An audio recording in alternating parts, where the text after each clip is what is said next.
The Battle of the Little Bighorn is one of those historical events shrouded in both legend and controversy.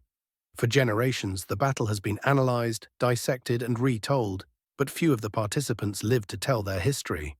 One such survivor, Private Thomas F. O'Neill, was a member of the 7th Cavalry under General Custer's command, and his harrowing eyewitness account sheds light on the chaos, bravery, and utter confusion that unfolded on that fateful day. Welcome to iRich History, where we discuss the rich history of Native American culture, the tribes that shaped this land, and the histories that have often gone untold. In this video, we're exploring the story of Private Thomas F. O'Neill, a rare survivor of Custer's 7th Cavalry, and the Battle of the Little Bighorn, also known as Custer's Last Stand. We're here not just to recount the history, but to relive it through O'Neill's eyes. This is a history of survival against all odds, a battle that has come to symbolize the clash between Native American sovereignty and U.S. westward expansion. Let's begin by understanding the context. It was June 25, 1876. The sun was high, and tensions were even higher as General George Armstrong Custer led his 7th Cavalry toward the Little Bighorn River. Unbeknownst to Custer and his men, they were heading into one of the most devastating defeats in U.S. military history. The combined forces of the Lakota Sioux, Northern Cheyenne, and Arapaho warriors stood waiting to defend their land, their families, and their very way of life. These were not just warriors, these were men fighting for the future of their people. The Black Hills were sacred, a spiritual and cultural heartland for these tribes. To them, this battle wasn't just about fending off an advancing army, it was about resisting the systemic erasure of their existence, their spiritual connection to the land, and their cultural heritage. Private Thomas F. O'Neill, like most of his comrades, had no idea that their foe would be as numerous and as determined as they were. As O'Neill would later recall, the native warriors seemed thick as the grass, an overwhelming force that blanketed the plains. His personal account of the battle, recorded years later by historian Walter Mason Camp, provides us with invaluable insights into the decisions, movements, and mistakes made by Custer's command. O'Neill's story truly begins when Custer ordered Major Reno's troops to charge the massive native village. Custer, known for his aggressive tactics, hoped to catch the tribes by surprise, but this proved to be a fatal miscalculation. O'Neill describes the moment Custer led his men to, within several hundred yards of the Little Bighorn River before veering sharply to the right. The battle moved quickly from that point, with the 7th Cavalry forming a skirmish line, confident in their strategy. Soldiers were in high spirits, unaware of the storm about to descend on them. What they didn't realize was that this was no ordinary encounter. They were facing warriors led by iconic native leaders like Sitting Bull, who had united his people in resistance, and Crazy Horse, known for his brilliant military tactics. As the battle raged on, the reality of their situation became clear.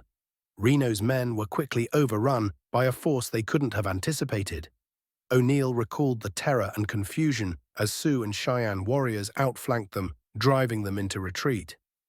As panic set in, chaos overtook the battlefield.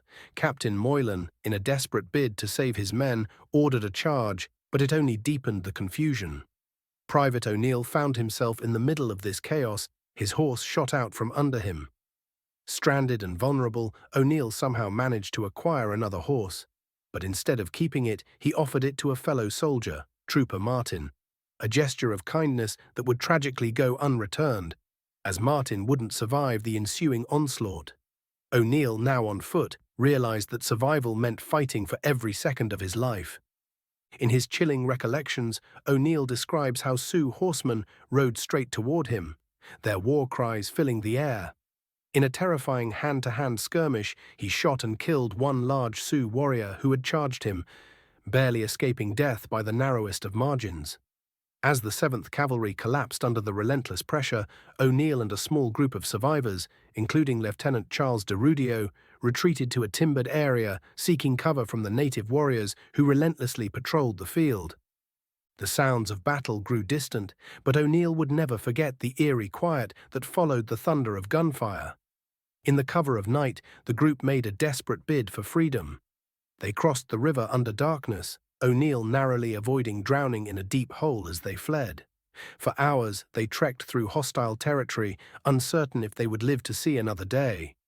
When O'Neill and DeRudio finally found the remnants of their command, it was clear that the battle had been a catastrophe. General Custer was dead, along with much of his command, and the U.S. Army had suffered one of its most humiliating defeats. Yet for the Native American tribes, this was a day of victory, though bittersweet, as it would signal the beginning of a harsher, more aggressive campaign against them by the government. The Battle of the Little Bighorn has often been framed as a simple military engagement, but the truth is far more complex.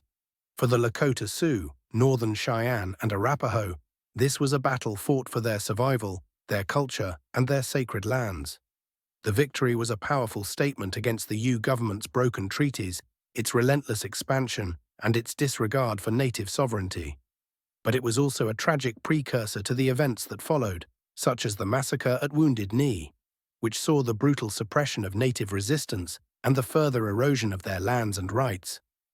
O'Neill's survival gives us a window into the horror and chaos of that day, but it also underscores the larger struggle at play.